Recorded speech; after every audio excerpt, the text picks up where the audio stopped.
ബൃഹദാരണ്യം നാലാം ബ്രാഹ്മണം.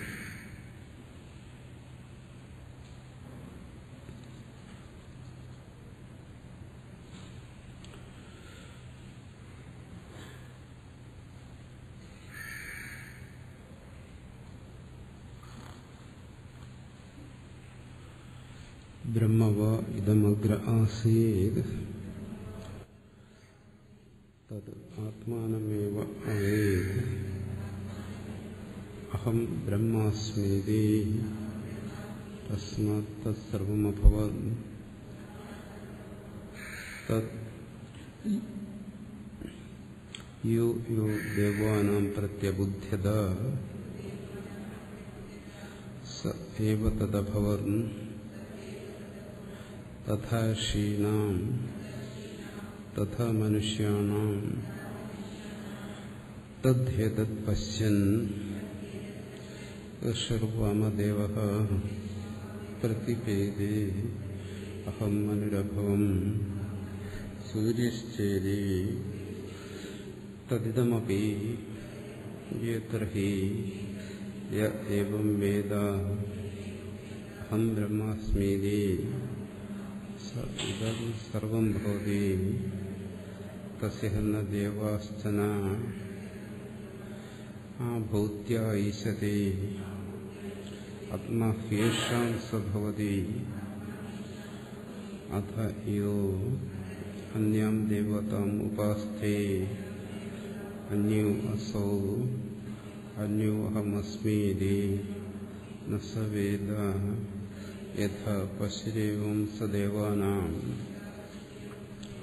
യഥാ വൈ ബഹവഃ പശവോ മനുഷ്യം ഭുഞ്ജ്യുഃ ഏവമേകൈകഃ പുരുഷോ ദേവാൻ ഭുനക്തി ഏകസ്മിന്നേവ പശവാദീയമാനേ അപ്രിയം ഭവതി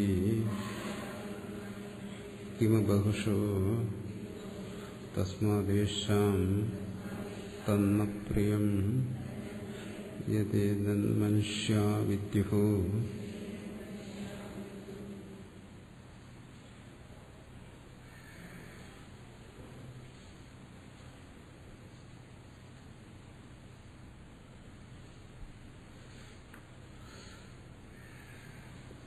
ബ്രഹ്മവാ ഇദമഗ്ര ആസീത്.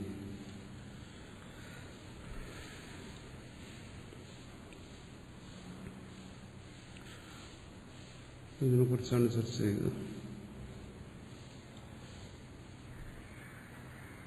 ഇവിടെ ബ്രഹ്മം അപരബ്രഹ്മമാണ്. അതിന് പറഞ്ഞു എന്താണ്? ഇതിന് അധികാരി മനുഷ്യനാണ്. മനുഷ്യൻ ഉപാസനയിലൂടെ അപരബ്രഹ്മത്വത്തെ പ്രാപിക്കുന്നു. അതിനെക്കുറിച്ചാണ് പറയുന്നത്. അപരബ്രഹ്മം അല്ലാത്ത മനുഷ്യൻ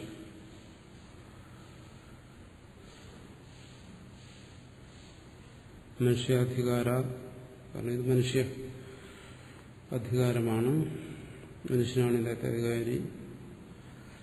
അവൻ ബ്രഹ്മത്വ, അതും ഹിരണ്യഗർഭ സ്ഥാനം അതിനെ പ്രാപിക്കുന്നു. അതിനെക്കുറിച്ചാണ് ഇവിടെ പറയുന്നത് എന്ന് മുമ്പ് വ്യാഖ്യാനിച്ച ഈ ഭാഗത്ത് വൃത്തികാരൻ അല്ലെങ്കിൽ ഭർത്തൃപ്രപഞ്ചൻ രണ്ടും ഒരാളെന്നും പറയുന്നുണ്ട്, അല്ലെങ്കിൽ രണ്ടുപേരാണെന്നും പറയുന്നുണ്ട്. എന്തായാലും അങ്ങനെ ഒരു വ്യാഖ്യാനം ഉണ്ടായിരുന്നു. അതിനെ നിഷേധിക്കാൻ വേണ്ടി ഭാഷ്യകാരൻ പറഞ്ഞു അതല്ല, അങ്ങനെ ഒരു മനുഷ്യൻ സാധന ചെയ്ത് സർവത്വപ്രാപ്തി, സർവാത്മത്വപ്രാപ്തി അതൊന്നുമല്ല ഇവിടെ ഉദ്ദേശിക്കുന്നത്. ഇങ്ങനൊരു പുരുഷൻ ബ്രഹ്മത്തെ പ്രാപിക്കുന്നു, അതും ശരിയല്ല. നത്യം കൽപ്പന യുക്ത ബ്രഹ്മശബ്ദാർത്ഥ വിപരീതോ ബ്രഹ്മഭാവി പുരുഷോ ബ്രഹ്മേത്യുച്യതേ. ഒരു പുരുഷൻ ഭാവിയിൽ ബ്രഹ്മമായി തീരേണ്ടവൻ, ഇപ്പോൾ ബ്രഹ്മമല്ലാത്തവൻ, അവനെയാണ് ഇവിടെ ബ്രഹ്മം എന്ന് പറയുന്നത്. ഇതെല്ലാം കൽപ്പനകളാണ്, ഇതൊന്നും ശരിയല്ല. ശ്രുതാനി അശ്രുത കൽപ്പനായ അന്യായത്വ, ഏതൊരർത്ഥമാണോ ശ്രുതി നേരിട്ട് ബോധിപ്പിക്കാൻ ശ്രമിക്കുന്നത് അതിനെ തള്ളിക്കളയും. അതാണ് ശ്രുതഹാനി. അശ്രുത കൽപ്പന, ശ്രുതി നേരിട്ട് പറയാത്ത കാര്യങ്ങളെ കൽപ്പിക്കുക, ഇതൊന്നും യുക്തിക്ക് നിരക്കുന്നതല്ല.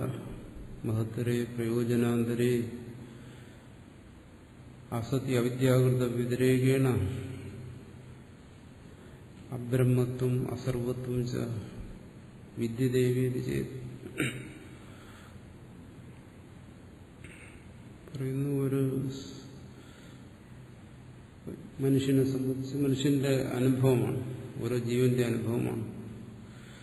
അവൻ അബ്രഹ്മത്വവും അസർവത്വമുണ്ട്.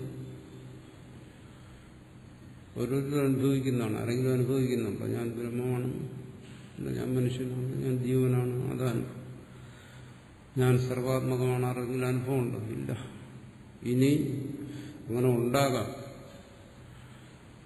അതിന്റെ വേണ്ട സാധനങ്ങൾ ചെയ്ത് അങ്ങ് ഒരു സ്ഥാനത്ത് പ്രാപിച്ചാൽ, അല്ലാതെ അബ്രഹ്മത്വം അസർവത്വം അത് ഇപ്പോൾ അനുഭവിക്കുന്നത് തന്നെയാണ്. അത് വാസ്തവമാണ്. ഇത് മാറണം. ഇപ്പോഴത്തെ ഈ അനുഭവം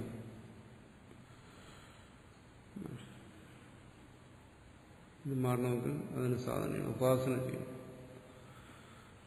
വാസ്തവത്തിലുള്ള ഈ അസർവത്വം അസർവാത്മഭാവം ഇല്ലാതിരിക്കുക, ഇത് സ്വാനുഭവമാണ്, ഇത് വാസ്തവമായിട്ട് അനുഭവിക്കുന്നതാണ്. ഇത് മാറണമെങ്കിൽ സാധന ചെയ്താലേ പറ്റും. ഞാൻ പ്രജാപതിയാണ്, ഞാൻ ഹിരണ്യഗർഭനാണ്, ഇതിങ്ങനെ ഉപാസിക്കണം, ധ്യാനിക്കണം. അങ്ങനെ ധ്യാനിച്ച് ഈ അവസ്ഥയെ മാറ്റിയെടുക്കും. പൂർവപക്ഷമാണ് പറയുന്നത് അത് ശരിയല്ല. തസ്യ ബ്രഹ്മവിദ്യയാപോഹാനുഭവത്തെ, അങ്ങനെ എന്തെങ്കിലും ഒന്ന്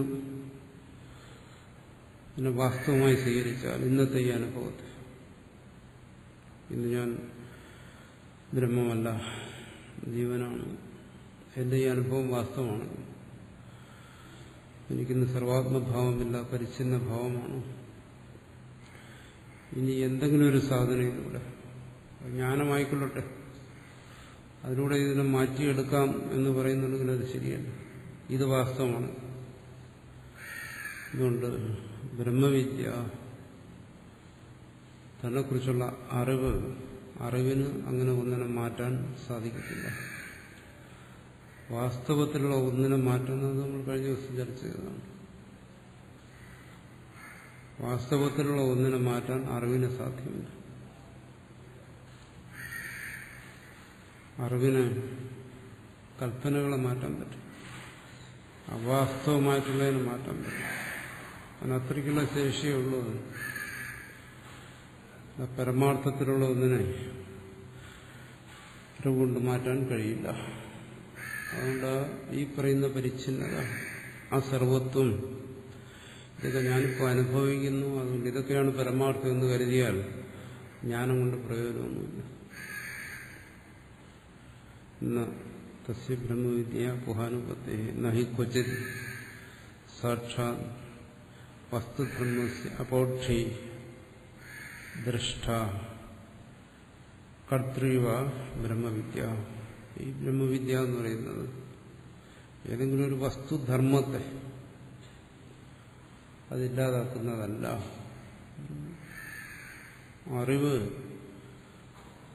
അറിവിന് ഒരു വസ്തുധർമ്മത്തെ അപോഹനം ചെയ്യുക, നിഷേധിക്കുകയും അല്ലെങ്കിൽ അതിലെന്തെങ്കിലും ഒന്ന് ചെയ്യുന്നതിനുള്ള കർത്തൃത്വമോ അതിലില്ല, ഉള്ള ശേഷി അതിലില്ല. നമ്മളത് അറിവുകൊണ്ട് ആഗ്രഹിക്കുന്നു വസ്തുധർമ്മത്തെ മാറ്റുക. വസ്തുധർമ്മത്തെ മാറ്റാൻ ഉണ്ടാക്കാൻ രണ്ടിനും അറിവിന് സാധ്യമല്ല. ഉദാഹരണം പറഞ്ഞു കഴിഞ്ഞാൽ അഗ്നി ഉഷ്ണമാണ്, അത് വസ്തുവിന്റെ ധർമ്മമാണ്. അറിവ് കൊണ്ട് അതിനെ തണുപ്പിക്കാൻ പറ്റത്തില്ല.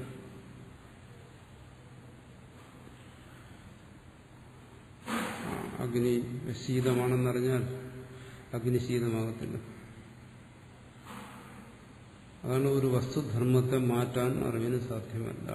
എന്തുകൊണ്ട്? അതിനൊരു വാസ്തവികതയുണ്ട്. പരമാർത്ഥമല്ലെങ്കിലും അതിന്റെ പ്രകാശം, ഉഷ്ണം, ഇതെല്ലാം അതിനൊരു വ്യാവഹാരിക സത്യത്വമുണ്ട്.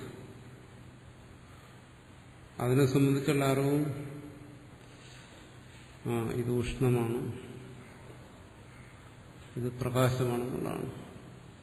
അതിനൊരു അറിവ് കൊണ്ട് മാറ്റിക്കളയുക, ഇരുളാക്കുക, ശീതമാക്കുക. അതെങ്ങനെ സാധിക്കും?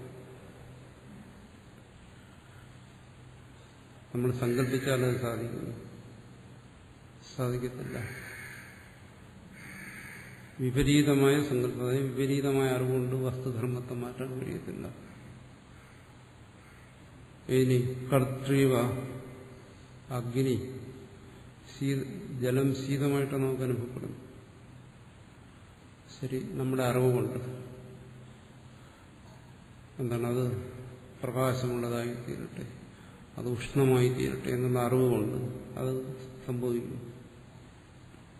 അങ്ങനെ സംഭവിച്ചാൽ എത്ര എളുപ്പമായിരുന്നു. വസ്തുധർമ്മത്തെ അറിവുകൊണ്ട് മാറ്റാൻ സാധ്യമല്ല. അങ്ങനെയാണെങ്കിൽ എല്ലാം അറിവുകൊണ്ട് സാധ്യം. വിശക്കുമ്പോൾ വിശപ്പ് മാറട്ടെ, അറിവ്, ഉടനെ അത് മാറുന്നു. ഭക്ഷണം വരട്ടെ, അറിവുകൊണ്ട് ഭക്ഷണം വരുന്നു.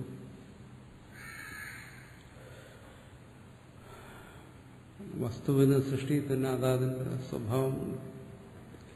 പഞ്ചഭൂതങ്ങൾക്കും അതാതിന്റെ സ്വഭാവമുണ്ട്. ആ സ്വഭാവം വന്നത് ഈ ജീവന്റെ സങ്കല്പം കൊണ്ടല്ല. അതുകൊണ്ടാണ് മാറ്റാൻ വയ്യാതെ. അതിന്റെ പിന്നിലൊരു സങ്കല്പം ഉണ്ടെങ്കിൽ അത് സൃഷ്ടികർത്താവിന്റെ സങ്കല്പമായി. അതിനനുസരിച്ച് എല്ലാം പ്രപഞ്ചം എല്ലാം അങ്ങനെയായി. അതിന് തന്റെ അറിവുണ്ട്. സങ്കല്പം എന്ന് വെച്ചാൽ അറിവ്. അതുകൊണ്ട് മാറ്റുക എന്ന് പറയുന്നത് ഒരു ജീവന് സാധ്യമേ അല്ല.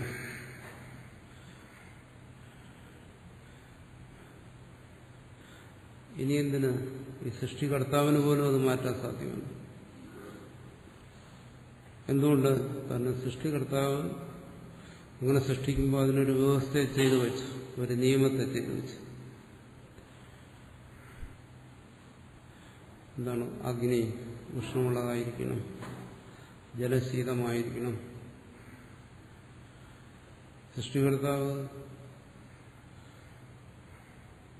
ഈ നിയമത്തിന് മാറ്റം വരുത്തി കഴിഞ്ഞാൽ വ്യവഹാര സാങ്കര്യം, വ്യവഹാര ലോപം, ഇങ്ങനെയൊക്കെയുള്ള ദോഷങ്ങൾ വരും. ജീവന് പിന്നെ വ്യവഹരിക്കാൻ പറ്റത്തില്ല. അഗ്നി ഉഷ്ണമെന്ന് പറഞ്ഞ് ചെല്ലുമ്പോൾ അത് ശീതമായി, ജലം ശീതമെന്ന് പറഞ്ഞാൽ സ്വീകരിക്കണം, അത് ഉഷ്ണമാവും. വ്യവഹാര സാങ്കര്യം ജീവന് ഒരു തരത്തിലുള്ള വ്യവഹാരവും സാധ്യമല്ല. ശബ്ദം കേൾക്കുന്നതിന് പകരം മണക്കും, ഗന്ധം മണക്കുന്നതിന് പകരം കേൾക്കും. ഇതൊക്കെ സംഭവിച്ചാൽ വ്യവഹാരം സാധ്യമാകും, അവ്യവസ്ഥ ഉണ്ടാകും. അപ്പൊ സൃഷ്ടിയിൽ സാമാന്യമായ ഒരു വ്യവസ്ഥ ചെയ്തിട്ടുണ്ട്. അത് സൃഷ്ടികർത്താവ് തന്നെ ചെയ്തതാണ്. അതിനെ മാറ്റിമറിക്കാൻ നോക്കില്ല. അത് മാറ്റിമറിക്കുന്നത് വിഭ്രാന്തിയാണ്. വിഭ്രാന്തിയുള്ളവർക്കേ പറ്റും. സർവജ്ഞനായ ഈശ്വരൻ അതിൽ ഒന്നും മാറ്റിമറിക്കത്തില്ല. അഗ്നി ശീതവും തോന്നുന്ന ആർക്കാണോ? ഒരു ഭ്രാന്തന് തോന്നും. ജലം ഉഷ്ണമെന്ന് തോന്നുന്നത് അങ്ങനെ തന്നെ തോന്നും. ഭ്രാന്തൻ എന്ന് വെച്ചാൽ മനസ്സ് ഭ്രാന്തമാകുന്ന ഒരാൾക്ക് തോന്നും. അവരുടെ അറിവിന് വ്യവസ്ഥയില്ല. എന്ത് സംഭവം ഏതിനെ സംബന്ധിച്ച് അങ്ങനെയൊക്കെ അനുഭവപ്പെടുകയോ തോന്നുകയൊക്കെ ചെയ്യും. സൃഷ്ടികർത്താവ് സർവജ്ഞനാണ്. അപ്പോൾ അവിടെ ഭ്രാന്തിയില്ല. അവിടെ അതിന് നിശ്ചിതമായ ഒരു വ്യവസ്ഥ ചെയ്തിട്ടുണ്ട്. അതിന് മാറ്റം വരില്ല.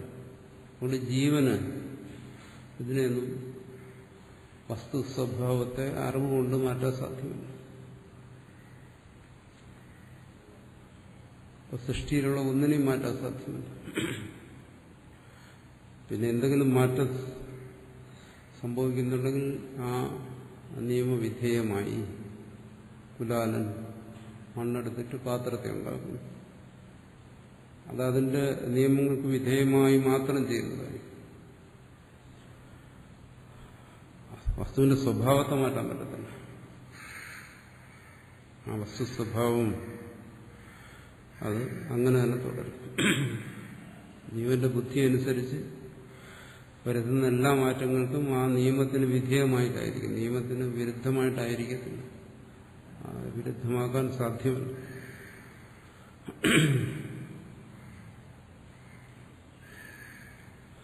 പ്രകൃതിക്ക് വിരുദ്ധമായിട്ട് മനുഷ്യനൊന്നും ചെയ്യാൻ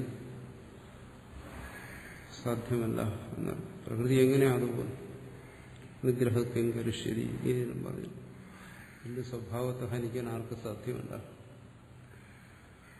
ഇന്ന് മാറ്റങ്ങളെല്ലാം കാണുന്നതോ പരിണാമങ്ങളെല്ലാം അനുഭവപ്പെടുന്നതോ അതുമെല്ലാം നിയമത്തിന് വിധേയമായി തന്നെയാണ് അത് സംഭവിക്കുന്നത്. അത് ചിലപ്പോൾ ഗുണമായി വരാം, ദോഷമായി വരാം. ദോഷമായി വരുമ്പോൾ നമ്മൾ പറയും, ഓ ഇതെല്ലാം പ്രകൃതിക്ക് വിരുദ്ധമാണ്.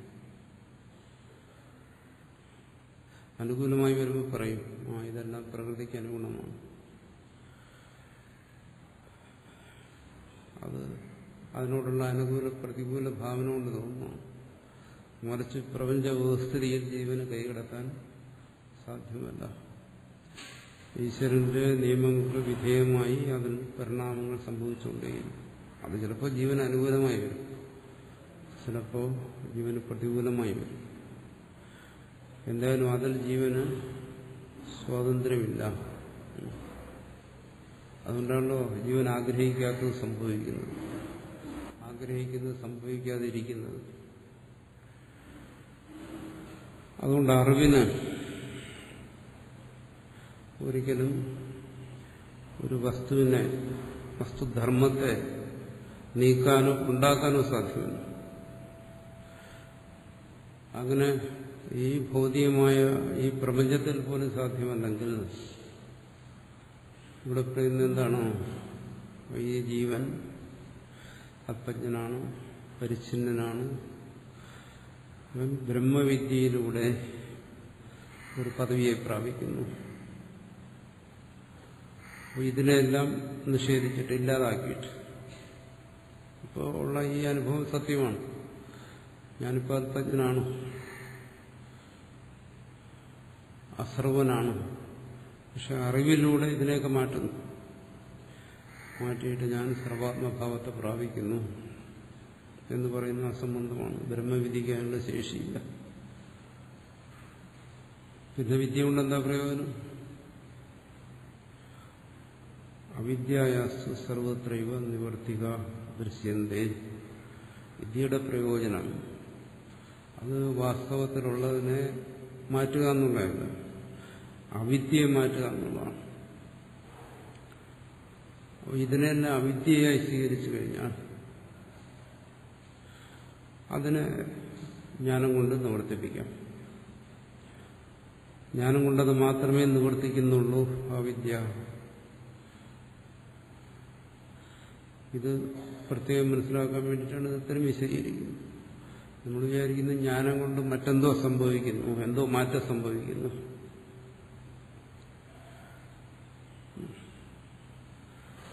ജ്ഞാനം കൊണ്ട് മറ്റൊന്നും സംഭവിക്കുന്നില്ല. അവിദ്യ നിവൃത്തിയല്ലാതെ മറ്റൊന്നും സംഭവിക്കുന്നില്ല. ജ്ഞാനം, തത്വജ്ഞാനി, അതിനെക്കുറിച്ചുള്ള നമ്മുടെ സങ്കല്പം അങ്ങനെയായിരിക്കും, ഇങ്ങനെയായിരിക്കും. സാധാരണ ജീവന്മാരിൽ നിന്നും വളരെ വ്യത്യസ്തമായ രീതിയിലായിരിക്കും പ്രപഞ്ചത്തെ കാണുന്നത്. പ്രപഞ്ചത്തിനോടുള്ള വ്യവഹാരം വ്യത്യസ്തമായ രീതിയിലായിരിക്കും. അതുകൊണ്ടാണ് ഭാഷ്യകാരൻ പറഞ്ഞത് പശ്വാദി വിശേഷ. മറ്റു ജീവികൾ എങ്ങനെയാണോ അതുപോലെ തന്നെയാണ് ഒരുവന് ജ്ഞാനം ഉണ്ടായത്. ജ്ഞാനം കൊണ്ട് ഈ വ്യാവഹാരികമായ ഒരു മാറ്റം സംഭവിക്കുന്നില്ല. ഒരേ ഒരു മാറ്റം മാത്രം. എന്താണോ? അജ്ഞാനം നശിക്കുന്നു. ജ്ഞാനത്തിന് അതിന് ശേഷിയുള്ളൂ, മറ്റൊന്നിന് ശേഷിയില്ല. വസ്തു സ്വഭാവത്തെ മാറ്റാൻ അതിന് ശേഷിയില്ല. ഒരു ഉദാഹരണം പറഞ്ഞാൽ, ചെറിയ ജ്ഞാനിക്ക് വിശക്കത്തില്ല, ദാഹിക്കത്തില്ല. വിശക്കുകയും ദാഹിക്കാതിരിക്കുകയും ചെയ്യുന്നത് ജ്ഞാനത്തിന്റെ അടയാളമാണ്. ജ്ഞാനം കൊണ്ടുണ്ടാകുന്ന അത്ഭുത സിദ്ധിയാണ് വിശപ്പും ദാഹവും ഇല്ലാതാകുക. ശുദ്ധാസംബന്ധം. വിശപ്പ് ദാഹം എന്ന് പറയുന്നത് എന്താണ്? വസ്തുധർമ്മമാണ്.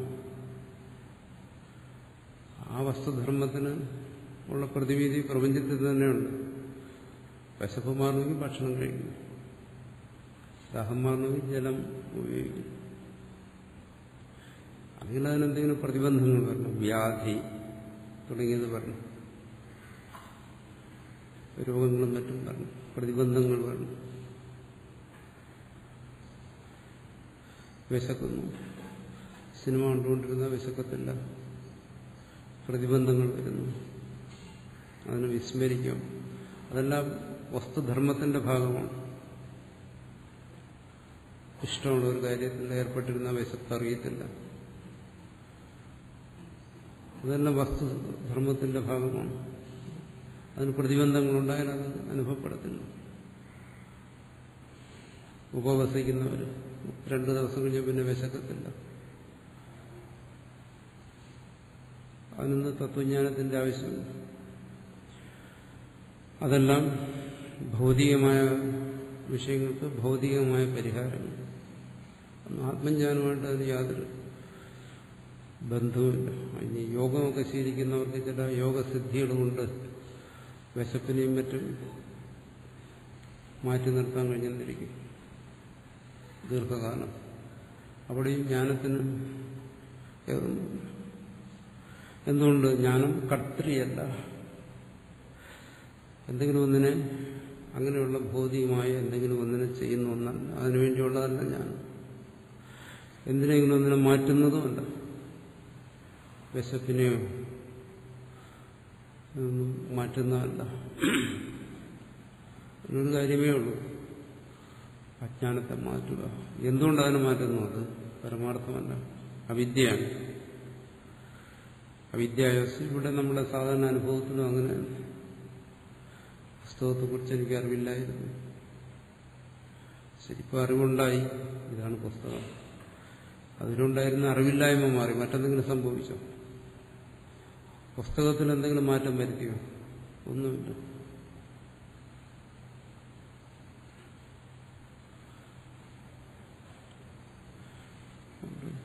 ഇത് അറിവിനെ കുറിച്ച് പറയും. അതുകൊണ്ട് അറിവിന് ഒരിക്കലും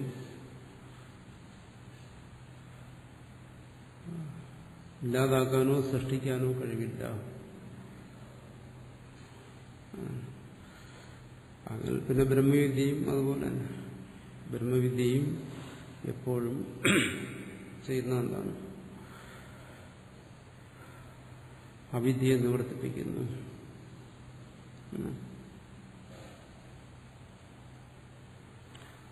മാനസികമോ ശാരീരികമായ ശക്തിവിശേഷങ്ങൾ കൊണ്ട് മനുഷ്യൻ എന്തെങ്കിലുമൊക്കെ സൃഷ്ടി സംഹാരങ്ങളെല്ലാം ചെയ്യുന്നു. അവിടെയും അത് അറിവ് കൊണ്ടല്ല സംഭവിക്കുന്നത്. എന്നുവെച്ചാൽ കുലാലൻ അറിവിൽ നിന്ന് മാത്രം പാത്രം ഉണ്ടാകത്തില്ല. അവൻ അറിയുന്നു, അവൻ ആഗ്രഹിക്കുന്നു, മാനസികമായ പ്രവൃത്തികൾ, അവനെ കുറിച്ചുള്ള സങ്കല്പങ്ങൾ ഉണ്ടാക്കുന്നു, പിന്നെ പ്രവർത്തിക്കുന്നു. അത് പ്രവൃത്തിയിലേക്ക് വരണം. അങ്ങനെ കായികമായ പ്രവൃത്തികൾ കൊണ്ടും മാനസികമായ പ്രവൃത്തി കൊണ്ടും സൃഷ്ടി സംഹാരങ്ങളെല്ലാം സംഭവിക്കാം. ശരീരത്തിന് ശേഷിയുള്ളതുപോലെയാണ് ചിലപ്പോൾ മനസ്സിന് ശേഷിയുണ്ട്. മനസ്സിന് ശക്തിവിശേഷങ്ങളുണ്ട്. ശരീരത്തിന്റെ ശേഷി കൊണ്ട് സൃഷ്ടിസ്ഥിതി നടത്തുന്ന പോലെ മനസ്സിന്റെ ശേഷിയുണ്ട്. മനസ്സിന്റെ ശക്തി കൊണ്ട് സൃഷ്ടി മറ്റും നടത്തും. യോഗികളുടെയും മറ്റും സൃഷ്ടിയെക്കുറിച്ച് പറയുന്നതാണ്. അവിടെ അറിവല്ല, അത് ശരീരം പോലെ തന്നെ പഞ്ചഭൂതാത്മകമായ ഒന്നാണ് മനസ്സ്. ശരീരശേഷി കൊണ്ട് പലതും ചെയ്യാമെങ്കിൽ മനസ്സിന്റെ ശേഷി കൊണ്ടും പലതും ചെയ്യാൻ പറ്റും. അത് മറ്റൊരു വിഷയമാണ്. മനസ്സ് ഈ പ്രപഞ്ചത്തെ പോലെ തന്നെ വിപുലമാണ്. മനസ്സിന് അനന്തമായ ശക്തികളുണ്ട്. ആ ശക്തികളൊക്കെ ഉപയോഗിച്ച് യോഗികളും മറ്റും പലതും ചെയ്യുന്നുണ്ട്. അറിവിന് സാധ്യമല്ല എന്ന് പറയുമ്പോൾ ചിലരുടെ മനസ്സിൽ സംശയം വരും. യോഗികൾ സങ്കല്പിച്ചൊക്കെ സൃഷ്ടിക്കുന്നു എന്നൊക്കെ പറയുന്നതോ അത് പഞ്ചഭൂതാത്മകമായ മനസ്സിന്റെ ശക്തിവിശേഷങ്ങളാണ്. സിദ്ധിവിശേഷങ്ങളെന്ന് പറയും. അണിമാതി ഐശ്വര്യങ്ങളെന്നെല്ലാം പറയും. അതിനെക്കുറിച്ചല്ല ഇവിടെ പറയുന്നു. ഇവിടെ പറയുന്ന അറിവിനത് സാധ്യമല്ല. മനസ്സിൽ അറിവ് മാത്രമാണ് ഉള്ളത്. കാമം, ക്രോധം, ഭയം, ലജ്ജ എന്തെല്ലാം വികാരങ്ങൾ അവിടെയുണ്ട്. ഏതെല്ലാം തരത്തിലുള്ള മാനസിക വൃത്തികളുണ്ട്. അതുപോലെ മനസ്സിന് സിദ്ധിവൃത്തികളുണ്ടാവും. അതുകൊണ്ട് അതിന്റെ ഫലമായി പലതും സംഭവിക്കാം. അറിവിന് അത് ശുദ്ധമാണ്. ഈ മറ്റു പറയുന്ന എല്ലാത്തിൽ നിന്നും വ്യത്യസ്തമാണ് അറിവ്. മറ്റുള്ളതിനൊന്നും അജ്ഞാനത്തെ നശിപ്പിക്കാനും ശേഷിയും. മനസ്സിന്റെ ഒരു വൃത്തിവിശേഷമാണ് കാമം. അതിനെന്താ അജ്ഞാനത്തെ നശിപ്പിക്കാൻ? ക്രോധം, ലജ്ജ, ഭയം, അസൂയ ഇതിനൊന്നും അജ്ഞാനത്തെ നശിപ്പിക്കാൻ പറ്റില്ല. അതുമെല്ലാം മനസ്സിന്റെ വൃത്തികളാണ്. മനസ്സിന്റെ വൃത്തി അറിവ്, പ്രകാശം, അതിന് മാത്രമേ ഇരുളിനെ നശിപ്പിക്കാൻ പറ്റൂ. അതിനെക്കുറിച്ചാണ് ഇവിടെ പറയുന്നത്. അറിവിനങ്ങനെ സാധ്യമല്ലാത്തതുകൊണ്ട് ഈ ആത്മവിദ്യ അതിനും അവിദ്യയെ നശിപ്പിക്കാനേ സാധ്യമാകും. അജ്ഞാനത്തെ നശിപ്പിക്കാനേ സാധ്യമാകൂ. തൈഹാവി അബ്രഹ്മത്വം അസർവത്വം ച അവിദ്യാകൃതമേവ നിവർത്തിയതാം ബ്രഹ്മവിദ്യ. ഇവിടെ ഇപ്പോൾ ഈ ജീവൻ അനുഭവിച്ചുകൊണ്ടിരിക്കുന്ന അബ്രഹ്മത്വം, ആ സദാത്മീകത്വ ബോധമില്ലായ്മ, അതാണ് ബ്രഹ്മത്വം. അറിയുന്നുണ്ട്. തസ്സൃഷ്ടോ തദേവ അനുപ്രാവശ്യ, സൃഷ്ടിച്ചവൻ തന്നെയാണ് ഇവിടെ അനുപ്രവേശം ചെയ്തിരിക്കുന്നത് എന്നുള്ള ബോധമില്ലല്ലോ. ആ സർവജ്ഞൻ തന്നെയാണ് ഈ ശരീരത്തിലും അന്തര്യാമിയായിരിക്കുന്ന ആർക്കെങ്കിലും ബോധമുണ്ട്. അതില്ലാത്തതാണ് അബ്രഹ്മത്വം, അസർവത്വം. അതുകൊണ്ട് തന്നെ എന്താണ് ആ സർവാത്മബോധം? അതല്ല, താൻ തന്നെയാണ് സർവവുമായിരിക്കുന്നത്. ഇല്ല. അതുകൊണ്ട് അബ്രഹ്മത്വവും അസർവത്വവും സ്വാനുഭവമാണ്. അവിദ്യാകൃതം ആണ് സ്വരൂപത്തെക്കുറിച്ചുള്ള ജ്ഞാനമില്ലായ്മ. അതാണ് അവിദ്യ. അവിദ്യാകൃതമാണ്, നിവർത്തിയതാണ്. അത് വെറും കൽപ്പനയാണ്, ഭ്രാന്തിയാണ്. അതുകൊണ്ട് അതിനെ ഇല്ലാതാക്കാം. അറിവിന് അത്രയും ശേഷിയുള്ളൂ. എന്നത് പാരമാർത്ഥികം വസ്തു കർത്തും നിവർത്തയിതും വാ അർഹതി ബ്രഹ്മവിദ്യ. വാസ്തവത്തിലുള്ള ഒന്നിനെ എന്താണ് ഉണ്ടാക്കുന്നതിനോ ഇല്ലാതാക്കുന്നതിനോ ബ്രഹ്മവിദ്യ എന്ന അർഹതി, ബ്രഹ്മവിദ്യയ്ക്ക് അതിനുള്ള ശേഷിയൊന്നുമില്ല. കൽപ്പനകളെ നിഷേധിക്കാം, പരമാർത്ഥത്തെ നിഷേധിക്കാൻ സാധ്യമല്ല. അതാണ് പറയുന്നത്. വിദ്യ ജ്ഞാപകമാണ്, കാരകമല്ല എന്ന് പറയും. കാരകം ഒരു ക്രിയാജനകം, കാരകം. അറിവിനൊരു ക്രിയ ഉണ്ടാക്കാൻ സാധിക്കില്ല. അറിവിൽ നിന്നത് ഉണ്ടാകത്തില്ല. ക്രിയ ഉണ്ടാകുന്നത് മറ്റു പലതിൽ നിന്നുമാണ്. അറിവിന് നേരിട്ടത് സാധ്യമല്ല. അറിവില്ലായ്മയെ ഇല്ലാതാക്കിയിട്ട് ആ അറിവില്ലായ്മ എന്തിനാണോ തടസ്സമായിരുന്നത് അതിനെ പ്രകാശിപ്പിക്കാൻ പറ്റും. പുസ്തകത്തെക്കുറിച്ച് ഇതുവരെ അറിയാതിരുന്നു, അറിവുണ്ടായി. ആ അറിവെന്താ ചെയ്ത്? ഇതിനെ സംബന്ധിച്ച് ഇതുവരെ ഉണ്ടായിരുന്ന അറിവില്ലായ്മയെ മാറ്റിയിട്ട് ഈ പുസ്തകത്തെ ജ്ഞാപിപ്പിച്ചു എന്ന് പറയാം. അതാണ് ജ്ഞാപകം, ബോധിപ്പിച്ചു. ഇത് പുസ്തകമാണ്. അത്ര അതിന് സാധ്യമാകും. ആ അറിവിന് കാരകത്വമില്ല. എന്നുവെച്ചാൽ ആ അറിവിൽ നിന്ന് ഒരു കർമ്മം ഉണ്ടായി ഈ പുസ്തകത്തിൽ എന്തെങ്കിലും സംഭവിപ്പിക്കാതെ സാധ്യമല്ല. ഞാനത് അറിഞ്ഞതുകൊണ്ട് ഈ പുസ്തകം അല്ലാതായി മാറുന്നില്ല. ഞാൻ എന്റെ അറിവുകൊണ്ട് പുസ്തകം നശിക്കുന്നില്ല, എന്റെ അറിവ് കൊണ്ട് പുസ്തകം ഉണ്ടാകുന്നില്ല. എന്തെങ്കിലും അങ്ങനെ ഒരു ഫലം ഉണ്ടാകണമെങ്കിൽ അതിന്റെ പിന്നിൽ പ്രവൃത്തി വേണം. ക്രിയയിൽ നിന്നേ ഫലം ഉണ്ടാകത്തുള്ളൂ. അത് നിയമമാണ്, പ്രപഞ്ച നിയമം, ഈശ്വരീയമായ നിയമമാണ്. ഫലമുണ്ടാകണമെങ്കിൽ അവിടെ ക്രിയ വേണം. ശാരീരികമോ മാനസികമോമായ ക്രിയ അതുണ്ടാകും.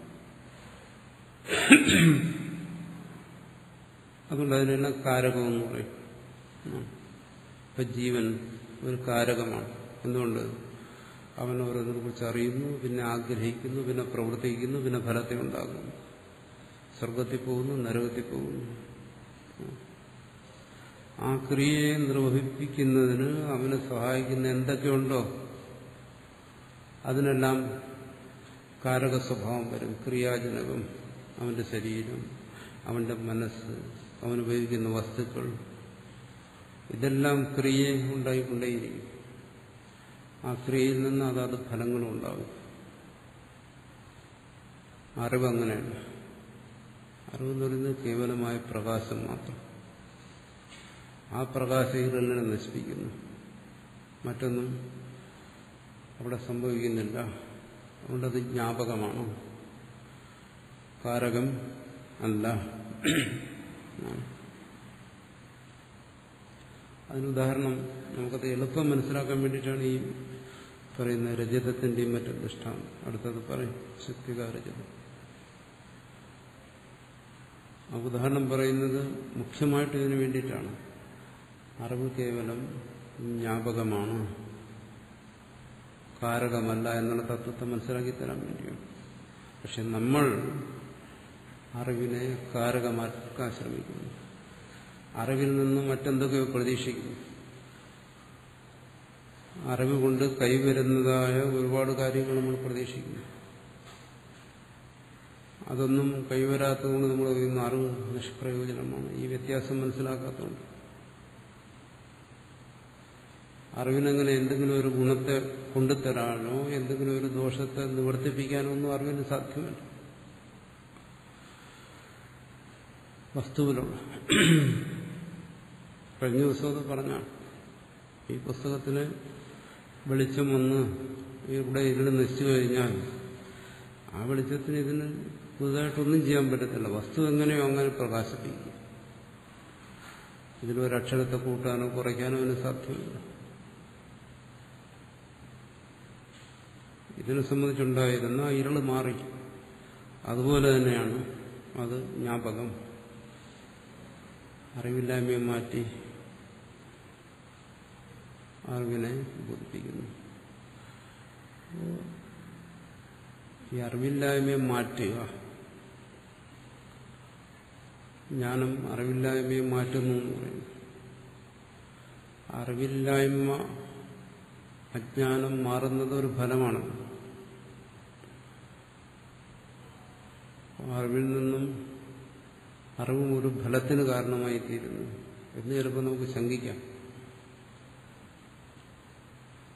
അങ്ങനെ ഒരു ഫലത്തിന് കാരണമായി തീരുന്നെങ്കിൽ അറിവും ഒരു പ്രവൃത്തി ഉണ്ടായിരുന്നു. കാരണം മുമ്പ് പറഞ്ഞു എന്താണ്, ക്രിയയിൽ നിന്നേ ഫലം ഉണ്ടാകുന്നു.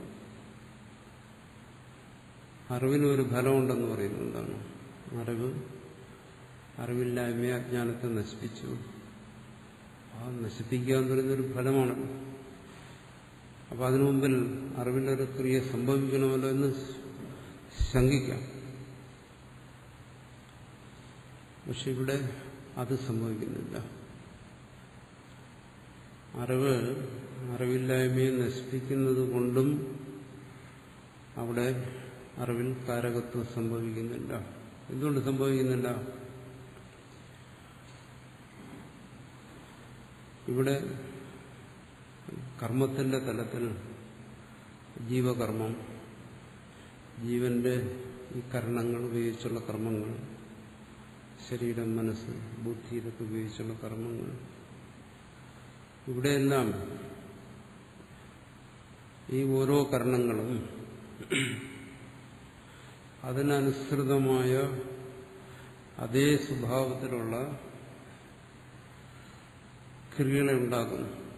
കൈകൊണ്ട് പിടിക്കാൻ പറ്റുന്നുണ്ട്, കാലുകൊണ്ട് നടക്കാൻ പറ്റുന്നുണ്ട്. അതിനെല്ലാം അതിൻ്റെതായ ഫലങ്ങളുണ്ടാകുന്നു, മാനസികമായും ശാരീരികമായും. അതൊക്കെയാണ് കർമ്മത്തിന്റെ തലം. അജ്ഞാന നാശം അത് കർമ്മഫലമല്ല. ജ്ഞാനഫലമെന്ന് പറയുന്നുണ്ടെങ്കിലും ഈ മറ്റ് കർമ്മഫലങ്ങളെപ്പോലെ അത് കർമ്മഫലമല്ല. എന്തുകൊണ്ടല്ല? ജ്ഞാനം അത് വാസ്തവികതയില്ല, പരമാർത്ഥത്തിലുള്ളതല്ല. അതിനെ നമുക്ക് വേണമെങ്കിൽ പറയാം, അതൊരു കൽപ്പനയാണ് ജ്ഞാനം. പരമാർത്ഥത്തിൽ ഇല്ലാത്തതാണെന്നർത്ഥം കൽപ്പന എന്ന് പറഞ്ഞു. അപ്പൊ പരമാർത്ഥത്തിൽ ഇല്ലാത്തതിനെ എങ്ങനെ ഇല്ലാതാക്കുന്നു? അസാധ്യമാകും. ഉള്ള ഒന്നിനെ ഇല്ലാതാക്കാൻ പറ്റും.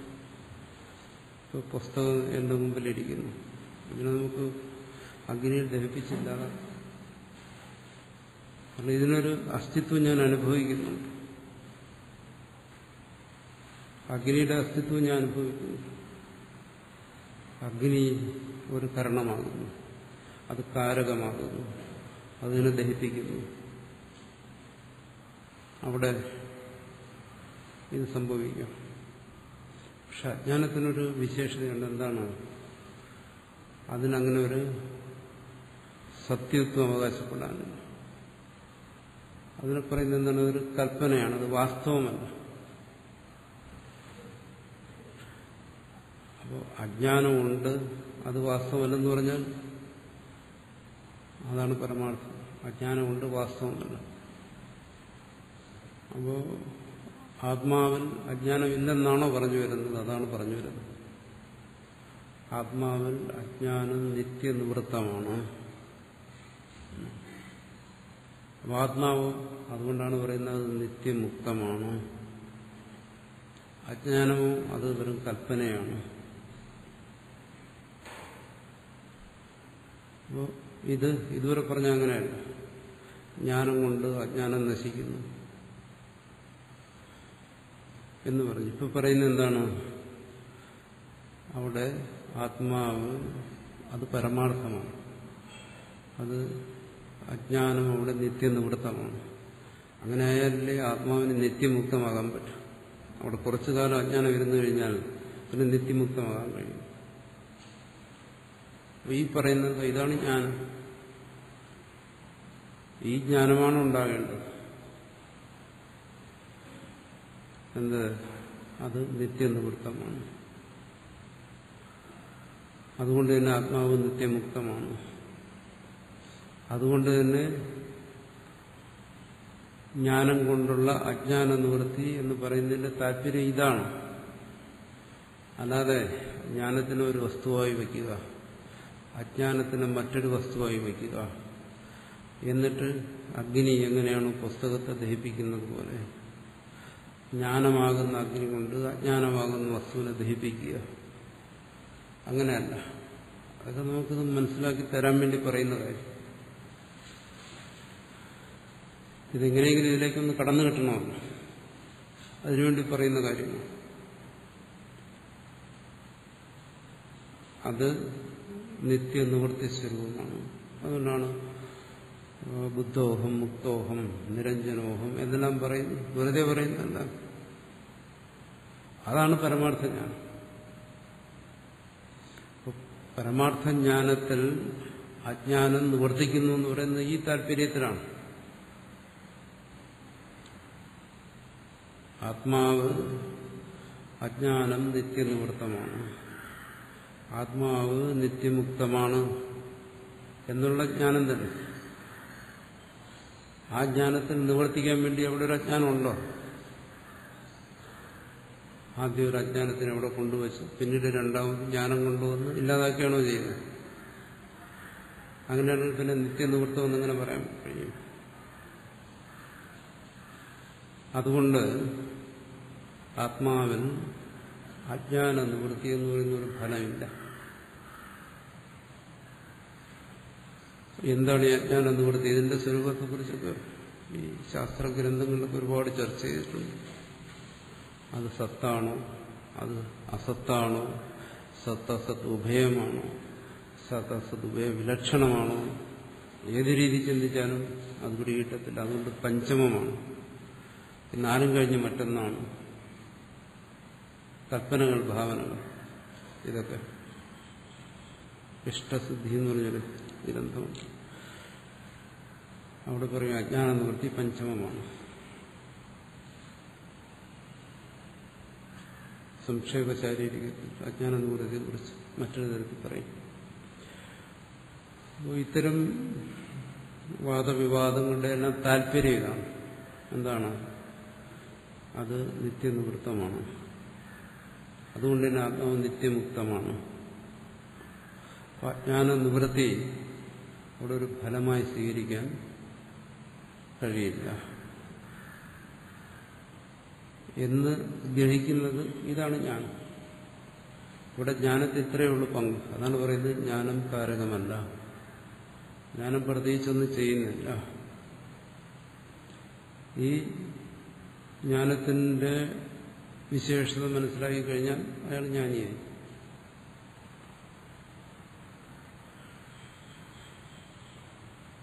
അതുകൊണ്ടാണ് അത് ജ്ഞാപകം, അത് കാരകം അല്ല എന്ന് പറയുന്നത്. അദ്വൈതത്തിൽ എങ്ങനെയാണ് അജ്ഞാന നിവൃത്തിയെക്കുറിച്ച് പറയുന്നത്?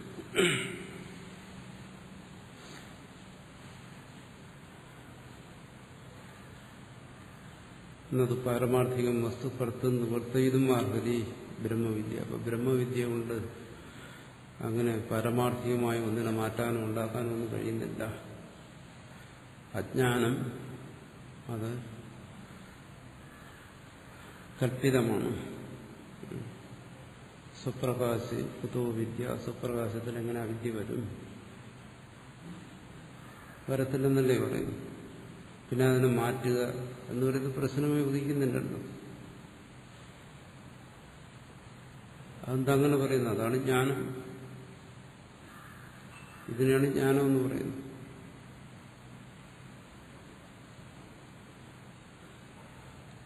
ശങ്കരാചാര്യർ പറയുന്ന ജ്ഞാനം ഇതാണ്. മറ്റു പലരും പലതരത്തിലുള്ള ജ്ഞാനത്തെക്കുറിച്ച് പറയുന്നുണ്ട്. കഴിഞ്ഞ ദിവസം ഒരാൾ എന്നോട് ചോദിച്ചു, ഇതൊക്കെ കേട്ടിട്ട് ഭാഷ്യത്തിലിങ്ങനെ പറയുന്ന എന്താണ്, ഒരു ശ്രുതി ശ്രവണകാലത്തിൽ തന്നെ ജ്ഞാനം, ഇപ്പൊ തന്നെ സംസാര നിവൃത്തി, ഇന്ന് പറഞ്ഞു കേട്ടില്ല, ഇതുവരെയുള്ള കേട്ടത്. അവിടെ തന്നെ പറയുന്നു അജ്ഞാനം ജ്ഞാനം കൊണ്ട് നിവർത്തിക്കുന്നു. പിന്നീട് പറയുന്നു അജ്ഞാനം നിത്യനിവൃത്തമാണ്, ആത്മാവ് നിത്യമുക്തമാണ്. ഇങ്ങനെ ഒരു ജ്ഞാനത്തെക്കുറിച്ച് പറയുന്നതിനോട് യോജിക്കാൻ പ്രയാസമുണ്ട് എന്നൊരാൾ എന്നോട് പറഞ്ഞു കേട്ടിട്ട്. ഞാൻ പറഞ്ഞു, എന്നാൽ നിങ്ങളുടെ അഭിപ്രായത്തോട് ഞാൻ യോജിക്കുന്നു, പ്രശ്നം തീർന്നുണ്ട്. എന്റെ അഭിപ്രായത്തോട് യോജിക്കാൻ ബുദ്ധിമുട്ടുണ്ടെങ്കിൽ നിങ്ങൾ ബുദ്ധിമുട്ടുണ്ട്, നിങ്ങളുടെ അഭിപ്രായത്തോടെല്ലാം ഞാൻ യോജിക്കുന്നു. അത് പറ്റില്ല, അത് ശരിയാകത്തില്ല. അതെന്താ? അതിന് കാരണമുണ്ട്. കാരണം ഇങ്ങനൊരു ജ്ഞാനം ഉണ്ടെങ്കിൽ ഇതാണ് ശ്രുതി. അതേ ശങ്കരാചാര്യർ പറയുന്നു. ശങ്കരാചാര്യർ എന്ത് പറയുന്നത് വളരെ വ്യക്തമാണെന്ന് കേട്ടാലും മനസ്സിലായി. അത് വ്യക്തമായതാണ് അയാൾക്ക് സഹിക്കാൻ വയ്യാത്ത. അങ്ങനെയുണ്ട്. ഈ കാര്യം പറയുന്ന ബോധ്യപ്പെട്ടാലും ചിലർക്ക് സഹിക്കത്തില്ല. അതുകൊണ്ടാണ് ഇത്രയേ ഉള്ളൂ എന്നാ ചോദിക്കുന്നത്. ഇതെങ്ങനെ അംഗീകരിക്കാൻ പറ്റും? എന്തുകൊണ്ടാണ്? അതൊരു പുസ്തകത്തിൽ എഴുതിയിരിക്കുന്നു, ഒരു യോഗിയെക്കുറിച്ചൊരു പുസ്തകത്തിൽ എഴുതിയിരിക്കുന്നു.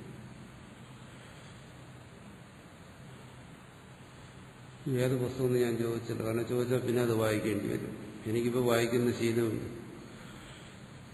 അതുകൊണ്ട് ഞാൻ ചോദിച്ചില്ല ഏത് പുസ്തകം. എന്താ എഴുതിയിരിക്കുന്നത്? ഒരു യോഗിയുണ്ട്, അതേ സദാ നിർവികൽപ്പ സമാധി ഇരിക്കുകയാണ്. എത്ര കാലം കൊണ്ടങ്ങനെ ഇരിക്കുന്നു, എത്ര കാലം ഇരിക്കുന്നു ആർക്കും പിടിയില്ല. ഇനി എത്ര കാലം ഇരിക്കുമെന്നോ പിടിയില്ല. ഇപ്പോഴും ഉണ്ടാകും. അദ്ദേഹം ഇങ്ങനെ ദിവ്യമായ ഒരു ശരീരത്തിലായിരിക്കുന്നു. സാധാരണ നമ്മുടെ മനുഷ്യരുടെ ശരീരം പോലെയൊന്നുമല്ല. ശരി, ഞാൻ പറഞ്ഞ ആയിക്കോട്ടെ, അങ്ങനെയൊക്കെ സംഭവിക്കാമെന്ന് യോഗശാസ്ത്രത്തിനും കേട്ടിട്ടുണ്ട്. ഞാനങ്ങനെ ആ രീതിയിൽ നേരിട്ട് കണ്ടിട്ടില്ല, കേട്ടിട്ടുണ്ട്. ശരി, ആ യോഗി, അങ്ങനെ ഒരു യോഗി ആണ് ശങ്കരാചാര്യരുടെ ഗുരു. അതെങ്ങനെ അറിയാം? അതും പുസ്തകത്തിൽ പറഞ്ഞിട്ടുണ്ട്. ഈ പുസ്തകം ഏത് കാലത്ത് എഴുതിയത്? ശങ്കരാചാര്യർക്ക് മുമ്പ് എഴുതിയതല്ല, അടുത്ത കാലത്ത് എഴുതിയതാ. അടുത്ത കാലത്ത് എഴുതിയ ഒരു പുസ്തകത്തിൽ അങ്ങനെ പറഞ്ഞിട്ടുണ്ട്. അങ്ങനെ ഒരു യോഗി ശങ്കരാചാര്യർക്ക് ഉപദേശം കൊടുത്തു. എന്തുപദേശം കൊടുത്തത്? അതൊരു രഹസ്യവിദ്യയാണ്. ഇപ്പൊ സ്വാമിക്ക് ഫോണിൽ കൂടെ പറഞ്ഞുതരാൻ പറ്റത്തില്ല. ഇത് ഫോണിലാണ് സംഭാഷണം. ശരി, വേണ്ട, രഹസ്യവിദ്യകളൊന്നും എനിക്ക് വേണ്ട, താങ്ങാനുള്ള ശേഷിയില്ല, വയസ്സായി. പരസ്യമായ വല്ല വിദ്യ ഉണ്ടെങ്കിൽ നോക്കാം. ആ വിദ്യയിലൂടെ എന്താ സംഭവിച്ചത്? ആ വിദ്യയിലൂടെ ശങ്കരാചാര്യ അത് അഭ്യസിച്ചപ്പോൾ ശങ്കരാചാര്യർക്ക് സമാധി ഉണ്ടായി. ശരി, നല്ല കാര്യം. എനിക്കിതുവരെ ഉണ്ടാകാത്ത കാര്യമാണ്. ആർക്കെങ്കിലും ഉണ്ടായാലും എനിക്കൊരു അസൂയയില്ല. ശരി, പിന്നെ എന്ത് സംഭവിച്ചു? ആ സമാധി ഉണ്ടായപ്പോൾ ജ്ഞാനമുണ്ടായി. പിന്നെ എന്ത് ചെയ്തു? ജ്ഞാനം ഉണ്ടായതിനു ശേഷമാണ് ഇതെല്ലാം എഴുതിയത്. ഇതെവിടെ നിന്ന് തുടങ്ങി? ഒരു യോഗിയുടെ ഉപദേശത്തിൽ നിന്നും സമാധി ശീലിച്ച് സമാധിയിൽ നിന്ന് ജ്ഞാനമുണ്ടായി. ആ ജ്ഞാനത്തിൽ നിന്ന് ഇതൊക്കെ എഴുതി. ഞാൻ ചോദിച്ചാൽ ആ യോഗി വല്ലതും എഴുതി വെച്ചിട്ടുണ്ടോ? അതൊന്നും എഴുതിയതായിട്ടറിയില്ല. പിന്നെ ആ യോഗി ചെയ്യാത്ത അബദ്ധം ഈ ശിഷ്യൻ എന്തിനാ ചെയ്തത്? അതൊന്നും ചോദിച്ചാൽ എനിക്കറിയത്തില്ല. തർക്കമൊന്നും പറഞ്ഞാൽ എനിക്കറിയത്തില്ല. ഞാൻ തർക്കം പഠിച്ചിട്ടില്ല. ശരി, എന്നാ വേണ്ട. ഇക്കാര്യം ശങ്കരാചാര്യർ എഴുതി വച്ചിട്ടുണ്ടല്ലോ. ഈ പറയുന്ന കാര്യങ്ങളൊക്കെ അടുത്ത കാലത്ത് എഴുതി വെച്ചതാണ്. ശങ്കരാചാര്യർ വളരെ മുമ്പ് എഴുതി വെച്ചിട്ടുണ്ട്. എന്തായാലും ഒരു 10,000 വർഷമെങ്കിലും കാണും. ഈ ശങ്കരാചാര്യർ എഴുതി വെച്ച ഇതിലൊന്നും നമ്മളിപ്പോൾ ചർച്ച ചെയ്തതിന് ഇവിടെയൊന്നും ഈ കാര്യം പറഞ്ഞിട്ടില്ലല്ലോ. യോഗി ഉപദേശിച്ച വിദ്യയിലൂടെ സമാധി വന്ന്, സമാധിയിൽ നിന്ന് ജ്ഞാനം വന്ന്, ജ്ഞാനത്തിൽ നിന്ന് ബാക്കി കാര്യങ്ങളൊന്നും പറഞ്ഞിട്ടില്ലല്ലോ. അങ്ങനെ വല്ലതും ഉണ്ടെങ്കിൽ ശങ്കരാചാര്യനെ അത് പറയണ്ടേ? വേറെ ആരെങ്കിലും പറഞ്ഞാൽ മതി. ഞാനിപ്പം പറയാണ് ശങ്കരാചാര്യന്റെ ശിഷ്യനാണെന്ന് പറഞ്ഞിട്ട് വല്ല കാര്യമുണ്ട്? അങ്ങനെ പറയാമെന്നുള്ളതല്ലാതെ അങ്ങനെയുണ്ട്. ആരെങ്കിലും പ്രസിദ്ധരായി കഴിഞ്ഞാൽ പിന്നെ അവർക്ക് ഗുരുക്കന്മാർ ഒരുപാട് പേരുണ്ടാവും. ഞാനാണ് ഗുരു, വേറൊരാളാണ് ഗുരു, അല്ലെങ്കിൽ എന്റെ ഗുരുവാണ് ഗുരു, ഇങ്ങനെ ഒരുപാട് ഇവർ പറയും. അതുപോലെ ശങ്കരാചാര്യര് ഈ പറയുന്ന കാര്യങ്ങളൊന്നും പറഞ്ഞതായിട്ട് ഇപ്പോ നമ്മൾ 7 ഉപനിഷത്തുകൾ ചർച്ച ചെയ്തു. ഒരിടത്ത് ഈ കഥയെ വരുന്നില്ല. ശങ്കരാചാര്യർ ഗുരുവിനെ കുറിച്ച് പറയുന്നുണ്ട്. പക്ഷെ ആ ഗുരു ശ്രുതി ഉപദേശിക്കുന്ന ഗുരുവാണ്, അല്ലെങ്കിൽ ശ്രുതിയുടെ താല്പര്യത്തെ മനസ്സിലാക്കി തരുന്ന ഗുരുവാണ്. അങ്ങനെ ഒരു ഗുരുവിനെ കുറിച്ചേ പറയുന്നു. അവിടെ എന്താണ് ജ്ഞാനം, എന്താണ് അജ്ഞാനം, എന്താണ് അജ്ഞാനം, ഇതെല്ലാം ശങ്കരാചാര്യർ വളരെ വ്യക്തമായിട്ട് ഒരു ബുദ്ധിഭ്രമവും കൂടാതെ പറയുന്നുണ്ട്. അവിടെയൊന്നും ഈ യോഗിയുടെ കഥയും ഇതുമായിട്ട് യോജിക്കുന്നില്ല. അതൊരു കഥയില്ലായ്മയായിട്ടാണ് എനിക്ക് തോന്നുന്നത്. പറഞ്ഞു വന്നപ്പോൾ നിങ്ങൾ പറഞ്ഞതുമായിട്ട് എനിക്ക് യോജിക്കാൻ പറ്റുന്നില്ല, ക്ഷമിക്കണമെന്ന് പറഞ്ഞ് ഞാൻ ഫോൺ താഴെ വെച്ചു. ഇങ്ങനെയുള്ള കഥകൾ ഒരുപാടുണ്ട്. അപ്പം അതും ഇവിടെ പറയുന്ന കാര്യങ്ങളുമായിട്ടൊന്നും യോജിക്കത്തില്ല. അങ്ങനെയുള്ള ഒരു കാര്യങ്ങളെ കുറിച്ച് ശങ്കരാചാര്യർ പറയുന്നില്ല. ശങ്കരാചാര്യർ അങ്ങനെ ഉള്ള ഒരു ഉപദേശം രഹസ്യവിദ്യയെക്കുറിച്ചല്ല പറയുന്നു. ശങ്കരാചാര്യർ പറയുന്നത് പരസ്യമായ വിദ്യയാണ്. എന്താണ്? തത്വമസി. ഇതാ പറയുന്നു. എവിടെയെങ്കിലും പറയുന്നുണ്ടോ ഞാൻ പറയാൻ പോകുന്ന കാര്യം രഹസ്യമാണ് എന്ന് പറയുന്നുണ്ടോ? തത്വമസി എന്നേ പറയുന്നു. ഇവിടെ ഇപ്പൊ പറയും അഹം ബ്രഹ്മാസ്മി. അത് എന്താണ്? അതിന്റെ രഹസ്യം മനസ്സിലാക്കണമെന്ന് പറയും. തത്വമസിയുടെ രഹസ്യം, അഹം ബ്രഹ്മാസ്മിയുടെ രഹസ്യം പറയുന്നു. ശ്രുതി താല്പര്യത്തെ മനസ്സിലാക്കണമെന്ന് പറയും. അതിനൊരു ഗുരുവിന്റെ ആവശ്യമുണ്ടെന്ന് പറയും. അത് ഇത്രയും വ്യക്തമായി ശങ്കരാചാര്യർ പറഞ്ഞിരിക്കെ ഇത്തരം പൊട്ടക്കഥകളിൽ വിശ്വസിച്ചുകൊണ്ട് നടക്കുന്ന ആത്മീയ ജീവികൾ ഒരുപാടുണ്ട്. ആത്മീയ ജീവികളെന്നോ ആത്മീയ തൊഴിലാളികളെന്നോ എന്താണ് പറയേണ്ടതെന്ന് എനിക്കറിയത്തില്ല. അങ്ങനെ ഒത്തിരി പേരുണ്ട്. അപ്പോൾ ഇവിടെ വ്യക്തമായി നമ്മൾ മനസ്സിലാക്കണം, ഇവിടെ എന്താണ് ജ്ഞാനം, എന്താണ് അജ്ഞാനം, എന്താണ് അജ്ഞാനം നിവൃത്തി, അതെങ്ങനെ, അതിന് ശ്രുതി അല്ലാതെ മറ്റൊന്നിനെയും ശങ്കരാചാര്യർ അംഗീകരിക്കുന്നില്ല.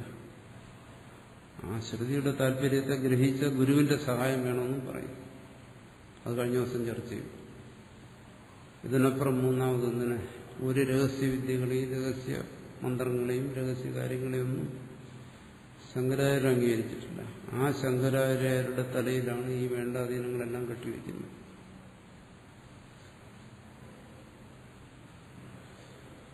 അത് ഇവിടെ പറയാൻ കാരണം ഈ വിദ്യയെക്കുറിച്ചും അജ്ഞാനത്തെക്കുറിച്ചും ഇവിടെ വളരെ വ്യക്തമായി പറഞ്ഞിരിക്കുന്നുകൊണ്ടാണ്.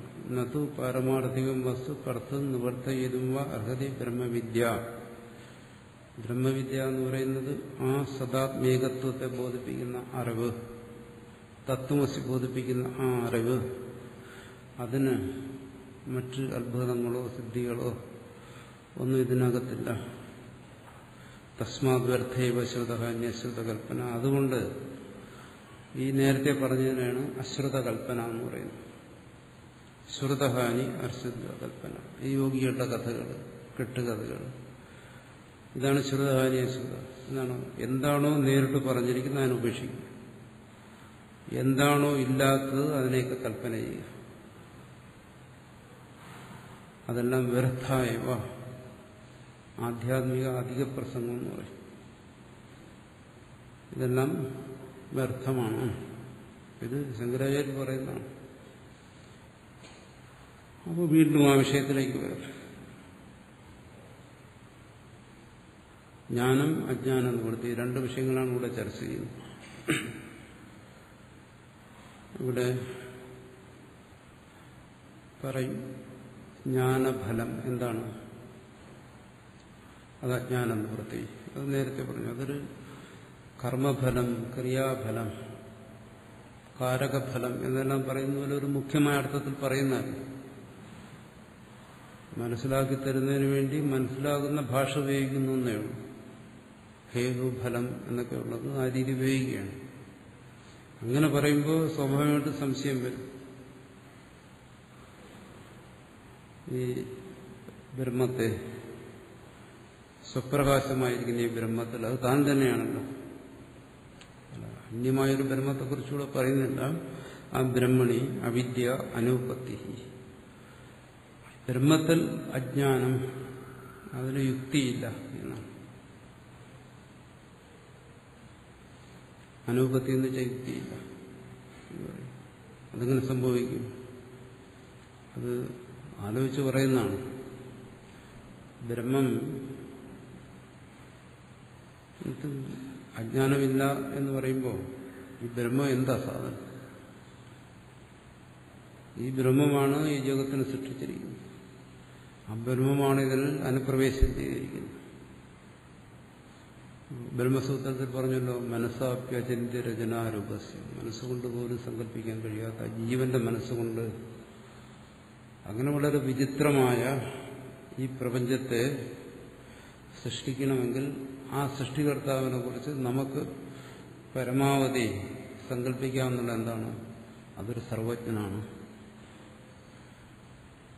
ആ ബ്രഹ്മ സർവജ്ഞനാണെന്നല്ലേ സങ്കല്പിക്കാൻ പറ്റും.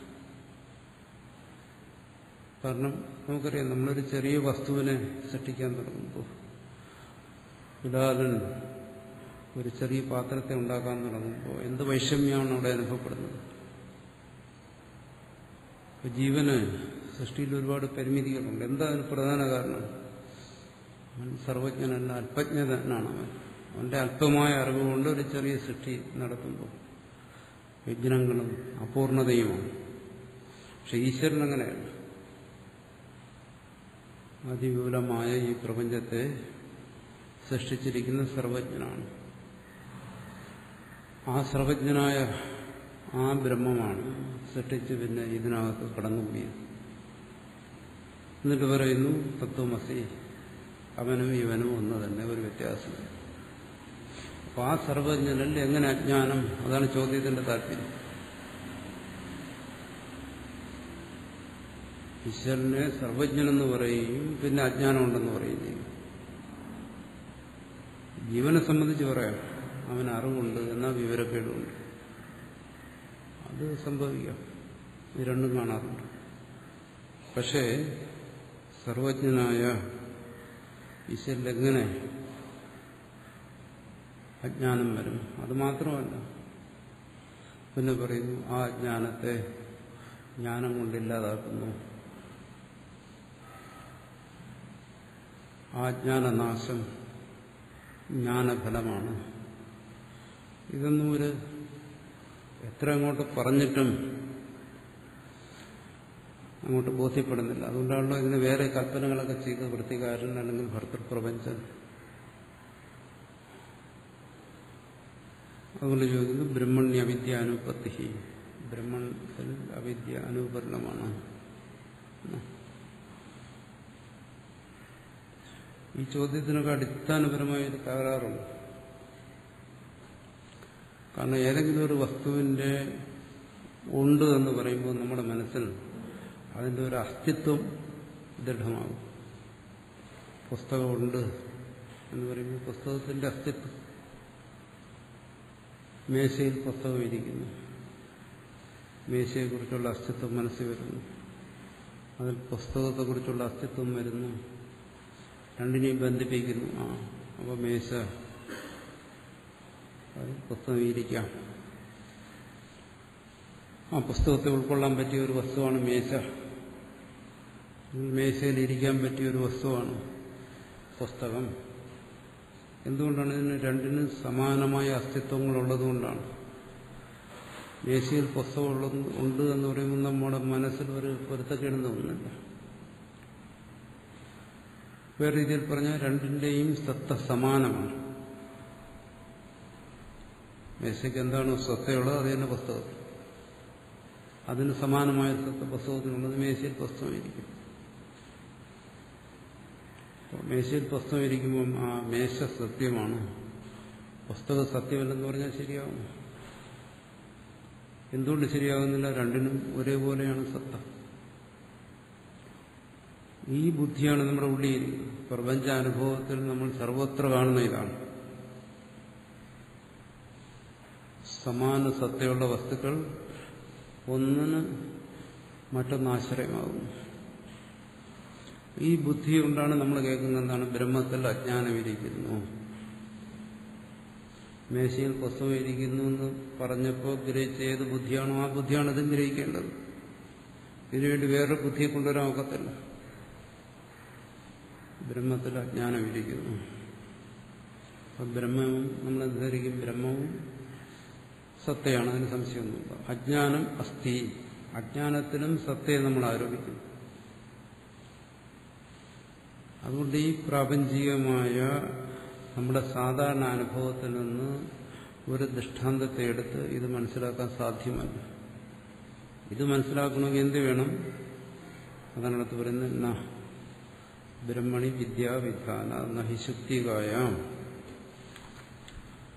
രജതാധ്യാരോപ്യ അസതി ശുക്തികാത്വം ജ്ഞാപ്യതേ ചക്ഷുർഗോചരതാപന്നായാം ഇയം ശക്തിക എന്ന രജതമിതി.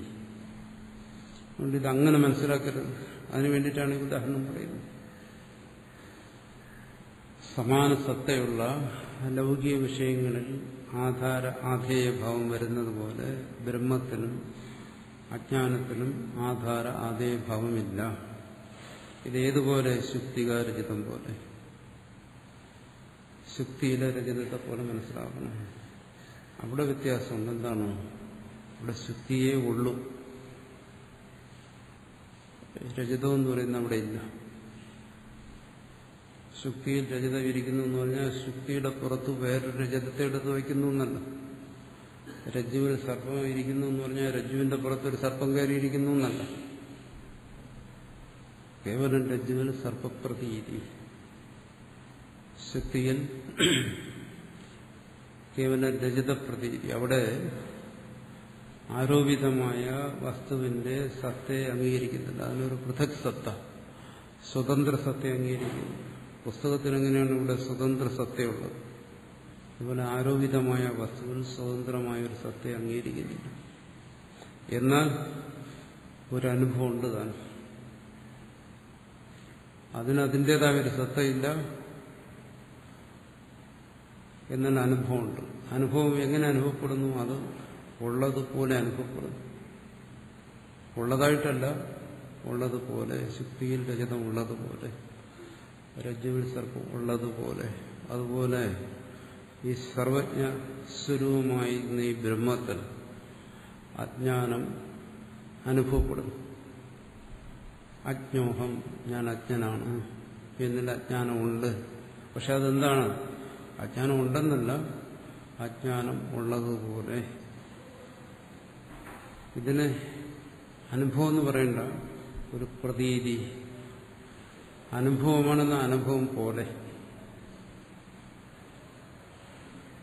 അതാണിവിടെ സംഭവിച്ചിരിക്കുന്നത്. അതുകൊണ്ടാണ് ശ്രുതി എന്ന് പറയുന്നത് തത്വമസി എന്ന് പറയുന്നത്. എന്നുവെച്ചാൽ ജ്ഞാനത്തെ വിധിച്ചിരിക്കുന്നു. മുമ്പ് പറഞ്ഞല്ലോ, ഒരു വസ്തുവാണെങ്കിൽ ജ്ഞാനം കൊണ്ട് അതിനെ മാറ്റാൻ പറ്റത്തില്ല. പുസ്തകത്തിന് മേശയിൽ നിന്ന് മാറ്റാൻ എൻ്റെ അറിവുകൊണ്ട് സാധ്യമല്ല. കേവലമായ അറിവുകൊണ്ട്. എങ്ങനെ അറിവ്? മേശയുടെ പുറത്ത് പുസ്തകമില്ല എന്നുള്ള അറിവുകൊണ്ട് ഇത് പോകത്തില്ല. ഇവിടെ മേശ മാത്രമേ സത്യമായിട്ടുള്ളൂ, പുസ്തകമില്ലാത്തതാണ്. ഈ അറിവുകൊണ്ട് പോകത്തില്ല. ഇവിടെ അതിനെ എടുത്തു മാറ്റണം. കാരകപ്രവൃത്തിയാണ്, അതിന്റെ കൈ പ്രവർത്തിക്കണം. അപ്പോൾ മേശയിലെ പുസ്തകത്തിന്റെ ഇല്ലായ്മ വരും, ഫലമാകും. ഇവിടെ സ്വസ്വരൂപത്തിൽ അതൊന്നുമല്ല സംഭവിക്കുന്നത്. ഇത് സർവജ്ഞൻ തന്നെയാണ്. അതുകൊണ്ട് തന്നെ എന്താണ് ഇവിടെ വാസ്തവത്തിലുള്ള ഒരു അജ്ഞാനം ഇരിക്കില്ല. സർവജ്ഞത്വത്തിൽ എങ്ങനെ അജ്ഞാനം ഇരിക്കുമെന്നാണ്? സർവജ്ഞത്വത്തിന്റെ അതേ സത്യമുള്ള ഒരു അജ്ഞാനം ഇരിക്കത്തില്ല. പിന്നെ അവിടെ നിത്യനിവൃത്തമായ അജ്ഞാനമുണ്ട്. അതെന്താ അങ്ങനെ ഒരു അജ്ഞാനം? ഭ്രാന്തി. അതിനെ നിത്യനിവൃത്തം എന്ന് പറഞ്ഞാൽ മനസ്സിലാകുന്നില്ല. എന്താ? ശുക്തിയിൽ രജതമില്ലാത്തതാണെന്ന് പറഞ്ഞാൽ മനസ്സിലാകും. കയറിന്റെ പുറത്തൊരു സർപ്പം കയറി ഇരുന്നിട്ടല്ല കണ്ടതെന്ന് പറഞ്ഞാൽ മനസ്സിലാവും. അത് മനസ്സിലാകുമെങ്കിൽ അതുപോലെ ഇത് മനസ്സിലാക്കും. കയറിൽ സർപ്പം നിത്യനിവൃത്തമാണ്, എന്നാലും പ്രതീതിയുണ്ട്. എന്നുവെച്ചാൽ അവിടെ കേവല പ്രതീതി മാത്രമേ ഉള്ളൂ, വസ്തുസത്തയില്ല. അതുപോലെ ശുക്തിയിൽ രജത പ്രതീതി മാത്രമേ ഉള്ളൂ, വസ്തുസത്തയില്ല. അതുപോലെ തന്നെ അജ്ഞത്വ പ്രതീതി മാത്രമേ ഉള്ളൂ, അവിടെ വസ്തുസത്തയില്ല. എന്നാലും അത് ഉണ്ടെന്നാണല്ലോ അനുഭവിക്കുന്നത്. ആയിക്കോട്ടെ, അവിടെ സർപ്പം ഉണ്ടെന്നാണ് അനുഭവിച്ചത് എന്ന് വിചാരിച്ച് സർപ്പം ഉണ്ടായില്ല. ഇല്ലെങ്കിൽ പിന്നെ എന്തുകൊണ്ട് ഉണ്ടെന്നുള്ള അനുഭവം വന്നു? അതാണ് ഇല്ലാത്തത് തന്നെ സമ്മതിച്ചു, അംഗീകരിക്കും. ഉണ്ടെന്നുള്ള അനുഭവം, ആ ഉണ്മ അവിടെ അനുഭവിക്കുന്നത് സർപ്പത്തിന്റെ അല്ല, കയറിന്റെയാണ്. അവിടെ ഉണ്മയുണ്ട്, അത് ശരിയാണ്. ഉണ്മയുടെ അനുഭവം അസംബന്ധം എന്നല്ല പറയുന്നത്. അതുകൊണ്ടാണ് പറയുന്നത്, ചൂണ്ടിക്കാണിച്ചത് ഇതാ സർപ്പം, ഇത് എന്ന് ചൂണ്ടിക്കാണിക്കുന്ന ഉണ്മയാണ്. അതിന്റെ അനുഭവമുണ്ട്. അതെന്തിന്റെ? അവിടെ പ്രതീതമായ സർപ്പത്തിൻ്റെതല്ല, മറിച്ച് അവിടെ വാസ്തവത്തിലുള്ള കയറിൻ്റെതാണ്. അതുപോലെ അജ്ഞാനവും സ്വസ്വരൂപവും ആ സ്വസ്വരൂപത്തിന്റെ പ്രകാശത്തെയാണ് അവിടെ അനുഭവിക്കുന്നത്. മറ്റത് കേവലം ഒരു പ്രതീതി മാത്രം. അങ്ങനെ ഒന്ന് സംഭവിക്കാമോ? എങ്ങനെ സംഭവിക്കാം? പറയുന്നത് അങ്ങനെ ഒന്നിനെ അനുഭവിക്കുന്നുണ്ടെങ്കിൽ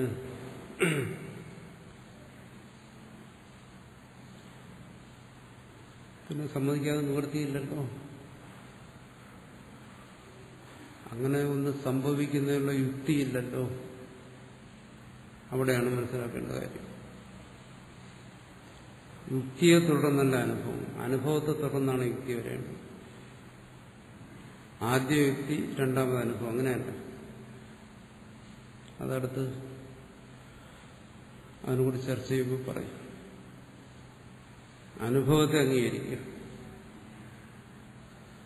അനുഭവം സത്യമായിട്ടും വരാം, ഭ്രാന്തമായും വരാം. രണ്ടു തരത്തിലും അനുഭവം വരാം. ആ സത്യമായ അനുഭവമാണെങ്കിൽ അതിനെ സത്യമായിട്ട് അങ്ങനെ അംഗീകരിക്കും. ഭ്രാന്തമായ അനുഭവമാണെങ്കിൽ അതിനെ അത് അനുഭവം അല്ലെന്ന് പറയാൻ നമുക്ക് അവകാശമില്ല. അങ്ങനെ ഒരു അനുഭവമുണ്ട്, പക്ഷെ അത് ഭ്രാന്തമാണ്, അത് ശരിയല്ല, ഇത്രേ പറയാൻ കഴിയും. ആ ഒരു വിഷയമാണ് ഇവിടെ പറയുന്നത്. എന്താ പറയാൻ ആഗ്രഹിക്കുന്നത്? സർവജ്ഞനായിരിക്കുന്ന പരമാത്മാവിൽ അറിവില്ലായ്മ ഉണ്ടാകത്തില്ല, അതിന് സാധ്യതയില്ല. എങ്ങനെയുള്ള അറിവില്ലായ്മ? പരമാർത്ഥത്തിലുള്ള. ശരി, പരമാർത്ഥത്തിലുള്ള അറിവില്ലായ്മ ഉണ്ടാകത്തില്ല. ശരി, ഇവിടെ അറിവില്ലായ്മയുടെ അനുഭവമുണ്ടോ? അതുകൊണ്ട് ഞാൻ അജ്ഞനാണ്. ശ്രുതി പറയുന്നു പരമാത്മാവാണ്, സ്വാനുഭവം അജ്ഞനാണ്. ഈ അനുഭവം ഉണ്ടെങ്കിൽ ഇതിന് അംഗീകരിച്ചല്ലേ പറ്റും. അനുഭവം ഇല്ലെന്ന് പറയാൻ പറ്റും, അതാർക്കും കഴിയില്ല. ഈ അജ്ഞാനത്തെ ശ്രുതി ബോധിപ്പിക്കേണ്ട കാര്യമില്ല. ശ്രുതി ബോധിപ്പിക്കുന്നത് പരമാർത്ഥത്തെയാണ്. ആ പരമാർത്ഥത്തെ ഈ അജ്ഞാനം മറച്ചിരിക്കുന്നു. അതുകൊണ്ട് ശ്രുതിക്ക് അത് ബോധിപ്പിക്കേണ്ട ആവശ്യമാണ്. ഈ അജ്ഞാനം മറയ്ക്കാതിരുന്നെങ്കിൽ, അത് വെളിപ്പെട്ടിരുന്നെങ്കിൽ പിന്നെ ശ്രുതിയുടെ ആവശ്യമില്ല. അതുകൊണ്ട് പറയുന്നത് ബ്രഹ്മണി വിദ്യാവിധാന, ആ സദാത്മേകത്വത്തെ, സർവജ്ഞത്വത്തെ ശ്രുതി ബോധിപ്പിക്കുന്നു. ബോധിപ്പിക്കേണ്ടി വന്ന എന്തുകൊണ്ട്? നിന്റെ അനുഭവം ഇങ്ങനെ ആയിരുന്നു. നിന്റെ അനുഭവത്തിനനുസരിച്ച് ശ്രുതിക്ക് ഇതിനെ ബോധിപ്പിക്കേണ്ടി വന്നിരിക്കുന്നു. അത് വ്യക്തമാകണമെങ്കിൽ ഇതിൽ നിന്ന് മാറി ദൃഷ്ടാന്തത്തിലേക്ക് പോകണം. അതാണ് അടുത്ത് പറയുന്നത് ശുക്തികായ രഹിതാധ്യാരോപണേ അസതി ശുക്തികാത്വം ജ്ഞാപ്യതേ. എന്തായാലും എന്റെ അനുഭവത്തിൽ ഇപ്പൊ ഇവിടെ കാണുന്നത് രഹിതമാണ്. പക്ഷെ അടുത്ത നിമിഷം മനസ്സിലാക്കുന്നു അത് ഒരു ക്ഷണാർത്ഥത്തിലാണ് അങ്ങനെ ഒരു തോന്നലുണ്ടായത്. അടുത്ത നിമിഷം മനസ്സിലാക്കുന്നത് എന്താണ്? അല്ല, ഇത് ശുക്തി തന്നെയാണ്, ശുക്തി തന്നെയാണ്. അതിനു മുമ്പുണ്ടായ അധ്യാരോപണം, ആ അധ്യാരോപണത്തെ തുടർന്നാണ് ശരിയായ ജ്ഞാനം ഉണ്ടായത്. ആദ്യ അധ്യാരോപം, പിന്നെ യഥാർത്ഥ ജ്ഞാനം. അത് തന്നെയാണ് ഇവിടെ സംഭവിക്കുന്നത്. ആദ്യം സഹജമായി അറിവില്ലായ്മ, ശ്രുതി ബോധിപ്പിക്കുന്നത് കൊണ്ട് യഥാർത്ഥ ജ്ഞാനം. ഇത് സംഭവിക്കാം. ചക്ഷുർഗോചരാപന്നായാം ഇയം ശ്രുതിക നരചിതമിതി. തന്റെ കണ്ണിന് മുമ്പിൽ തന്നെയാണ് കിടക്കുന്നത്, അതിനെ നോക്കി തന്നെയാണ് പറയുന്നത്. എന്താണ്? ഓ, ഇത് രചിതമല്ല, ഇത് ശുക്തിയാണ്. അതുപോലെ തനിക്ക് തന്നിൽ നിന്ന് ഒളിഞ്ഞിരിക്കാൻ പറ്റത്തില്ല. താൻ തന്നെ അനുഭവിച്ചുകൊണ്ടിരിക്കുകയാണ്. പക്ഷെ അവിടെ എങ്ങനെ അനുഭവിക്കുന്നത്? ഞാൻ അജ്ഞനാണ്. സർവജ്ഞനായിരിക്കുന്ന താൻ അജ്ഞനാണ് എന്നനുഭവിക്കുന്നു. പിന്നെ മറ്റൊരറിവില്ലാതെ ഇത് മാറത്തില്ല. അറിവാണ് ശ്രുതിയുടെ ഉപദേശം. ശ്രുതി ഉപദേശത്തിൽ നിന്നുണ്ടാകുന്ന അവഗമനം. ഞാൻ അജ്ഞനല്ല, എന്നിൽ അജ്ഞാനമില്ല, ഞാൻ ആ സർവജ്ഞൻ തന്നെ. തസ്സൃഷ്ടോ തദേവ അനുപ്രാവിശത്. അങ്ങനെ ഒരു ബോധം വരുന്നതിന് എന്താ തടസ്സമെന്നാണ് ചോദിക്കുന്നത്. ശുക്തിയിൽ രജതഭ്രമമുണ്ടായി മാറി അവിടെ യഥാർത്ഥ അനുഭവം ഉണ്ടാകാമെങ്കിൽ അതുപോലെ തന്നിൽ ഒരു ഭ്രമം വന്നു കഴിഞ്ഞാൽ ഈ ശ്രോതമായ ജ്ഞാനം കൊണ്ട് എന്തുകൊണ്ടത് മാറത്തില്ല? അത് മാറണമല്ലോ, അത് മാറുന്നുണ്ടല്ലോ. നീ ആ പരമാത്മ വസ്തുവാണ് എന്ന് ശ്രുതി ബോധിപ്പിക്കുമ്പോൾ അങ്ങനെ അല്ലെന്നാണ് ഒരാൾക്ക് ബോധം ഉണ്ടാകുന്നത്. അങ്ങനെ അല്ലെന്ന് ബോധം ഉണ്ടാകണമെങ്കിൽ അയാൾ ഭ്രാന്തനായിരിക്കും. അങ്ങനെ വിപരീത ജ്ഞാനം ഉണ്ടാകുന്നില്ല. ശ്രുതി എന്താണോ ബോധിപ്പിക്കുന്നത് അത് തന്നെയാണ് ബോധിക്കുന്നത്. ആർക്കാ വിപരീത ജ്ഞാനം ഉണ്ടാകുന്നു? അതിന് ഉണ്ടാകേണ്ട കാര്യങ്ങൾ ഇപ്പൊ തന്നെ ഉണ്ട്. താൻ അജ്ഞനാണെന്നുള്ള വിപരീത ജ്ഞാനം ഇപ്പോൾ ഉണ്ട്. പിന്നെ ശ്രുതി ബോധിപ്പിച്ചാൽ വീണ്ടും അതങ്ങനെ ഉണ്ടാകും. ശ്രുതി അതിനെ നിരാകരിക്കുകയാണ്. നമ്മൾ പറയുന്നത് ചക്ഷുഗോചരാപന്നായ തന്റെ മുമ്പിലുണ്ട്, താൻ അനുഭവിച്ചുകൊണ്ടിരിക്കുകയാണ് മുമ്പിൽ കിടക്കുന്ന വസ്തു. അവിടെ എന്തോ ഒരു ക്ഷണം കൊണ്ടൊരു പെട്ടെന്നൊരു തോന്നലുണ്ടായി, മറ്റൊന്നാണെന്ന്. ഇവിടെ അതുപോലെ തന്നെ ഒരു തോന്നൽ മറ്റൊന്നാണ്. രണ്ടിടത്തും കാലബോധത്തിനുള്ള വ്യത്യാസമേ. അത് ശ്രുതിയുടെ ബോധം കൊണ്ട് അത് മാറുന്നു. ഇവിടെ തോന്നുവാൻ പരിച്ഛിന്നനാണെന്ന് തോന്നുന്നു. അജ്ഞാനം, അവിദ്യ രണ്ടായിട്ട് നോക്കാൻ മനസ്സിലാക്കാം. അജ്ഞാനം എന്താണ്? ഞാൻ അജ്ഞനാണെന്നുള്ള അനുഭവം, ഞാൻ സർവജ്ഞനാണെന്നുള്ള അനുഭവം ഇല്ലാതിരിക്കുക, തന്റെ സർവാത്മഭാവത്തെ അറിയാതിരിക്കുക. അവിദ്യ, വിപരീത ഭാവനകളുണ്ടാകുക. ഞാൻ പരിച്ഛിന്നനാണ്, ഞാൻ ശരീരമാണ്. അതുകൊണ്ട് തന്നെ എന്താണ്? സർവാത്മഭാവത്തിന് വിപരീതമായിട്ട്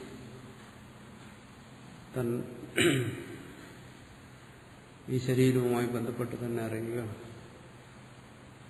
ഇത് സഹജമായി ഇങ്ങനെ ഇരിക്കെ ഇതിനെ സർവതമായി ഞാനും ശ്രുതിയുടെ ഉപദേശം കൊണ്ട് ഇത് മാറില്ല എങ്ങനെയാ പറയുന്നത്?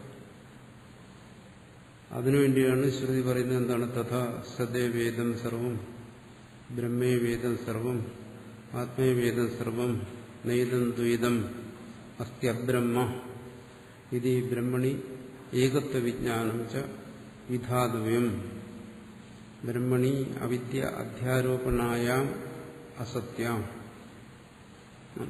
അതുകൊണ്ടാണ് ഇവിടെ ശ്രുതി ഇവിടെ പറയുന്ന നേരത്തെ പറഞ്ഞ ഏകത്വ വിജ്ഞാനം, സർവാത്മഭാവം, സദൈവേദം സർവം, ഇതെല്ലാം സത്ത് തന്നെയാണ്. താൻ സർവാത്മഭാവം, താൻ അജ്ഞനാണ്, താൻ പരിച്ഛിന്നനാണെന്നുള്ളതിന്റെ സ്ഥാനത്ത് പറയുന്നത് സർവവും സത്ത് തന്നെയാണ്. താനായും അന്യനായും അറിയുന്ന സർവവും ആ സത്താണ്. ബ്രഹ്മേ വേദ സർവം, അതന്നെ ആ സർവജ്ഞനായ സൃഷ്ടികർത്താവ് തന്നെയാണ്. ആത്മീയവേദം സർവം. അതേത് തരത്തിൽ തത് എന്നുള്ള തരത്തിൽ ചിന്തിച്ചാലും ത്വം എന്നുള്ള തരത്തിൽ ചിന്തിച്ചാലും, കാരണം ഒരിടത്ത് ബ്രഹ്മവേദ സർവം, മറ്റിടത്ത് ആത്മീയവേദം. ബാഹ്യമായി ബഹിർമുഖമായി ചിന്തിച്ചാലും ഇതെല്ലാം അത് തന്നെ. ആന്തരികമായി അന്തർമുഖമായി ചിന്തിച്ചാലും താൻ തന്നെയാണ്. സർവം നൈതം ദ്വൈതം അസ്തി അബ്രഹ്മ, ഈ ദ്വൈതം നിലനിൽക്കുന്നില്ല. അബ്രഹ്മത്വം അത് പരമാർത്ഥമല്ല. ഇത് ബ്രഹ്മണി ഏകത്വ വിജ്ഞാനം ന വിധാതവ്യം പറയുന്നു. ഇതെല്ലാം ഈ അജ്ഞാനം കല്പിതമല്ലെങ്കിൽ ശ്രുതി ഇങ്ങനെ വിധിക്കുമായിരുന്നില്ല, ശ്രുതി ഇങ്ങനെ ബോധിപ്പിക്കുമായിരുന്നില്ല. കാരണം അങ്ങനെ പരമാർത്ഥത്തിന് വിരുദ്ധമായി പറയുന്നുണ്ടെങ്കിൽ അത് ഭ്രാന്തമാണ്, ഭ്രാന്തിയാണ്. ശ്രുതി അങ്ങനെയല്ല, സത്യവചസ്സാണ്, സത്യത്തെ ബോധിപ്പിക്കുന്നു, ഗുരു സത്യത്തെ ബോധിപ്പിക്കുന്നു. അങ്ങനെ വരാൻ പാടില്ലായിരുന്നു.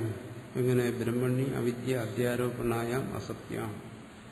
ഈ അജ്ഞാന തന്നിൽ ആരോപിതം ആയിരുന്നില്ലെങ്കിൽ ഇതൊന്നും പറയുമായിരുന്നു. ഈ അജ്ഞാനം തന്നിൽ ആരോപിതമായതുകൊണ്ടാണ് ഇതെല്ലാം ഇങ്ങനെ ഉപദേശിക്കുന്നത്. ഏതുപോലെ ശുദ്ധിയിലെ രജതത്തെ ഉപദേശിക്കുന്നത് പോലെ ഭ്രാന്തനായ ഒരുവനോട് മറ്റൊരുവൻ പറയുന്നു, ഇനി അതിനുവേണ്ടി ഓടേണ്ട കാര്യമില്ല. ദൂരെ കണ്ട ശക്തിയെ കണ്ടിട്ട് ഒരാൾ മറ്റൊരാളോട് പറയുന്നോ അവിടെ ഒരു വെള്ളിയുണ്ട്, നമുക്ക് പോയതെടുക്കാം. ഉടനെ മറ്റേയാൾ പറയുന്നു അതിനുവേണ്ടി ഓടേണ്ട കാര്യമില്ല. എന്താണ്?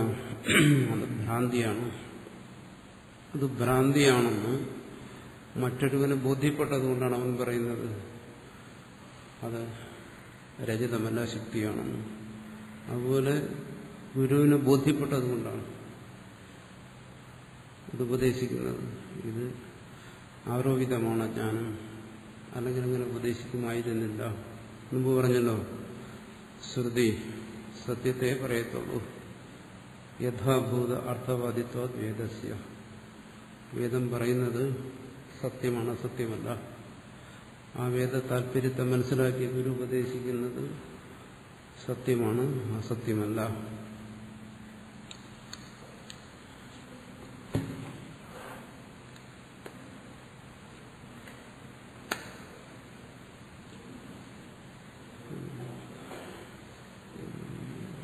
ശിഷ്യ